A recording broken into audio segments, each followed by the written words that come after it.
हम लोग पहुंच चुके हैं प्रश्नावली 3.1 में। तो 3.1 में जो सभी क्वेश्चन दिया हुआ है, शब्द समस्या दिया हुआ है और सभी को कह रहा है कि ज्यामितीय रूप में व्यक्त करना है, यानी कि ग्राफ बनाना है। ठीक है, तो हम यहाँ पे सबसे बड़ा दिक्कत ये है कि आपको ये शब्द समस्या सॉल्व नहीं हो रहा होगा। तो शब्द समस्या हम सॉल्व करके बता देते हैं, एकदम मस्त समझा करके बता देते हैं। वो आपका काम बचेगा, कौन सा काम बचेगा आपका, कि इसको एकदम सुंदर से क्या करना है, ग्राफ बना लेना है। ठीक है, सबसे पहले देखिए क्वेश्चन इस तरह का क्वेश्चन रहे, जब भी दिया हुआ रहे तो हड़बड़ाना नहीं है, उबना नहीं है। करना क्या है, आराम से एकदम धीरे धीरे 2 से 3 बार क्वेश्चन पढ़िए। जब तक आपको अच्छा से समझ में नहीं आ जाता है तब तक पढ़िए। ठीक है, जैसे यहाँ पे कह रहा है कि आफ्ताब, एक है आफ्ताब और एक है उसकी पुत्री। आफ्ताब अपनी पुत्री से कहता है, आफ्ताब है, यहाँ 2 कैरेक्टर है, कौन कौन, आफ्ताब और उसकी पुत्री। 7 वर्ष पूर्व मैं तुमसे 7 गुनी आयु का था, अब से 3 वर्ष बाद मैं तुमसे केवल 3 गुनी आयु का रह जाऊंगा। क्या यह मनोरंजक है? इस स्थिति को बीजगणितीय एवं ग्राफीय रूप में व्यक्त कीजिए। सबसे पहले तो बीजगणितीय रूप में व्यक्त कर देंगे, समीकरण बना देंगे और उस समीकरण को फिर आपको क्या करना है, ग्राफ बनाना है। ठीक है, ग्राफ बनाना तो सबसे आसान काम है। तो सबसे पहले हम आपको बीजगणितीय रूप में व्यक्त करते हैं। सबसे पहली बात, ऐसा क्वेश्चन में ध्यान दीजिए, आफ्ताब अपनी पुत्री से कहता है कि 7 वर्ष पूर्व मैं तुमसे 7 गुनी थी। ठीक है, छोड़िए, गोली मारिए, कुछ रहे मतलब नहीं। सबसे पहले हम लोग मान लेते हैं, क्या मान लेते हैं, माना आफ्ताब की उम्र, माना आफ्ताब की उम्र कितना मान ले, आफ्ताब की उम्र मान लेते हैं x वर्ष। तो उसकी पुत्री का उम्र,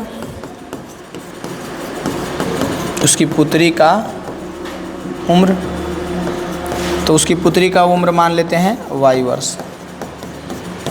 ठीक है, x वर्ष। 7 वर्ष पूर्व मैं तुमसे 7 गुनी आयु का था। प्रश्न से क्या कह रहा है, 7 वर्ष पूर्व। सबसे पहले कह रहा है 7 वर्ष पूर्व, 7 वर्ष। बस जो कह रहा है, जो ये क्वेश्चन कह रहा है, शांति से करते जाओ, अपने आप आंसर आ जाएगा। और वही नहीं हो पाता है सबसे। 7 वर्ष पूर्व, तो 7 वर्ष पूर्व कह रहा है, यानी कि दोनों को अभी वर्तमान उम्र जो है x वर्ष और y वर्ष है। दोनों का वर्तमान उम्र जो है x वर्ष और y वर्ष है। और ये क्वेश्चन कह रहा है 7 वर्ष पूर्व। तो 7 वर्ष पूर्व जैसी कहेगा तो दोनों में क्या करेंगे, 7 घटा देंगे, x में भी और y में। मैं तुमसे 7 गुनी आयु का था। 7 गुनी आयु का कौन हो सकता है? क्या पुत्री होगा 7 गुनी आयु का, या फिर उसका पिता होगा? तो आप कहिएगा नहीं, तो सही बात है कि पिते रहेगा। बड़ा पिता ना रहेगा जी, कि पुत्री बड़ा रहेगा। ये कोई कॉमन सेंस वाला बात है। ये तो कोई भी बता देगा कि नहीं पिते बड़ा होगा, अंधेरों बता देगा, तो आपको इतना तो पता चलता होगा। लेकिन हम लोगों को दोनों को बराबर करना है। इधर है पिता, x है पिता, y है पुत्री, x है पिता, y है पुत्री। तो 7 गुना जो करेंगे इधर करेंगे। ठीक है, अब ये हो जाएगा x - 7 बराबर 7y - 49, 7y - 49। इधर हो जाएगा x - 7y बराबर -49 + 7, x - 7y बराबर -49, 7 दूनो -42। या फिर हम बराबर के इधर लेके आ जाते हैं, उधर भी रहने दे सकते हैं, जैसा मन करे। ये हो गया हमारा समीकरण फर्स्ट, ये हो गया हमारा समीकरण फर्स्ट। बताइए समीकरण जो बनाए हैं फर्स्ट, इसमें कोई दिक्कत है?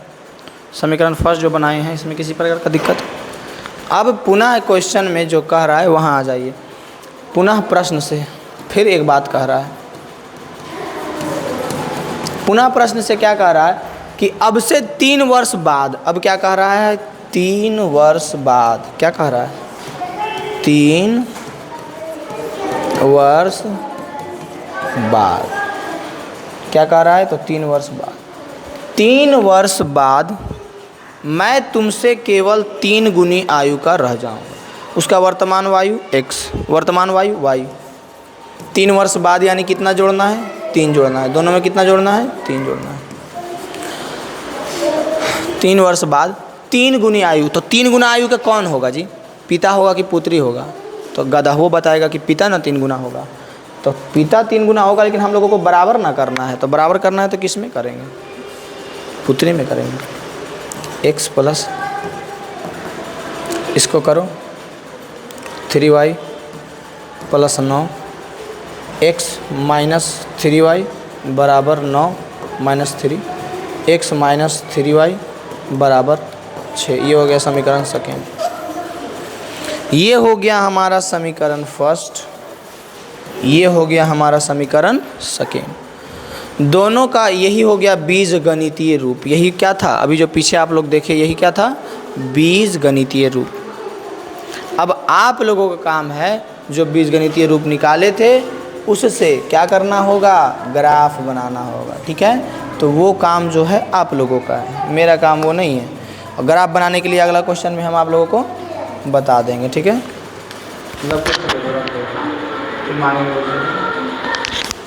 तो ये हो गया हमारा, ठीक है, ग्राफ बनाने के लिए आप लोगों को आगे बता देंगे, और वैसे भी ग्राफ बनाने के लिए पहले पीछे भी बता चुके हैं।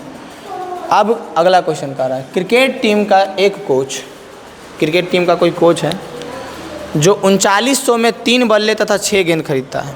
बाद में उसने एक और बल्ला तथा उसी प्रकार 3 गेंद खरीदा, तो 1300 रुपये लगा। इस स्थिति में बीजगणितीय तथा ज्यामितीय, सबसे पहले बीजगणितीय रूप बनाना है, फिर उसका ग्राफ बनाना। सबसे पहले देखो यहाँ पे क्या करना पड़ेगा, मानना पड़ेगा। माना एक बल्ला का दाम 100 रुपया और माना एक गेंद का दाम y रुपया। ठीक है, एक बल्ला का दाम 100 रुपया, एक गेंद का दाम y रुपया, दोनों चीज़ मान लिए। ठीक है, कर रहा है क्रिकेट टीम में एक, अब कह रहा है, अब आप ही लोग बताइए कि एक गेंद का दाम है 10 रुपया, तो 3 गेंद का दाम 30 रुपया, क्या किए, गुना किए। एक बल्ला का दाम है 100 रुपया, तो एक कोच ने 3 बल्ला का दाम 3x, प्रश्न से 6 गेंद का दाम तो 6y, कितना रुपया लगा था, 3900 रुपये। ये हो गया समीकरण फर्स्ट। अब पुनः जब प्रश्न में आप देखिएगा, पुनः प्रश्न से, पुनः आप जब प्रश्न में देखिएगा तो कह रहा है कि उसने एक और बल्ला खरीदा, यानी कि 1x, बल्ला x हो गया ना 1x, और 3 गेंद खरीदा मतलब 3y, तो कितना लगा, 1300 रुपया। ये हो गया हमारा समीकरण सेकेंड। ठीक है, समीकरण फर्स्ट, समीकरण सेकेंड, बीजगणितीय रूप हो गया। अब इस बीजगणितीय रूप को आपको क्या करना है, ग्राफ बनाना है। ग्राफ बनाने के लिए पीछे बेसिक में बता ही दिए, एक बार हिंट कर देते हैं। सबसे पहले x लिखना है, y लिखना है, डब्बा बनाना है। ये दोनों समीकरण के लिए 2 डब्बा, ये बना लीजिएगा ये समीकरण के लिए, फिर से x रखिएगा, y रखिएगा, और ये समीकरण के लिए ये डब्बा हो गया। ठीक है, अब इसमें x का खुद से कुछ मान रखिएगा, y का आएगा, रखते जाइएगा। इसमें x का खुद से कुछ मान रखिएगा, y का निकलते जाएगा, रखते जाइएगा। ठीक है, अब ये करते करते बस 2 ही तो लाना है, पॉइंट पे बना देना। ठीक है, जो थोड़ा सा भी चलाक बुतुर रहेगा बना लेगा, अब भूमन के तो कितनों कुछ मुंह में खिला दो तो नहीं बनेगा। तो ये हो गया दूसरा क्वेश्चन। इसमें मात्र 3 ही क्वेश्चन है, ये हमारा तीसरा क्वेश्चन है जो कि बिल्कुल आसान है। बीजगणितीय रूप हम कर देते हैं, ग्राफ आपको बनाना है। फिर भी नहीं बनता है तो हमारे नंबर पे 8298614113 पे मैसेज कीजिएगा, आपको इसका नोट्स मिल जाएगा, एकदम बना हुआ मस्त, और समझा भी दिया जाएगा। ठीक है, तो ये आप नोट्स के लिए कर सकते हैं इस पर मैसेज व्हाट्सएप पे। 2 केजी सेब और 1 केजी अंगूर का मूल्य किसी दिन 160 रुपया था। 1 महीने बाद 4 केजी सेब और 2 केजी अंगूर का मूल्य 300 हो जाता है। इस स्थिति को बीजगणितीय तथा ज्यामितीय, बीजगणितीय तथा ज्यामितीय। सबसे पहले मान लेते हैं, माना 1 केजी सेब का मूल्य, माना 1 केजी सेब का मूल्य 100 रुपया। फिर माना 1 केजी अंगूर का मूल्य, 1 केजी अंगूर का मूल्य y रुपया। ठीक है, सबसे पहला कंडीशन था प्रश्न से, सबसे पहले कि 2 केजी सेब यानी 2x और 1 केजी अंगूर यानी कि 1y का मूल्य 160 रुपया था। कितना था, 160 रुपये। समीकरण फर्स्ट। 4 kg सेब और 2 kg अंगूर, 4x प्लस 2 kg अंगूर, 2y बराबर 300 रुपये। समीकरण सेकंड, बताइए कोई दिक्कत है इसमें? पहले जो है 2 kg सेब का मूल्य, 2 kg और 1 kg अंगूर का मूल्य दोनों मिला करके 160 रुपया था। उसके बाद जो है 4 kg सेब और 2 kg का मूल्य 300 रुपया हो जाता है। तो इसको क्या करना है, बीजगणितीय में व्यक्त करना है। ये हो गया हमारा बीजगणितीय रूप, जो कि बहुत ही आसान था।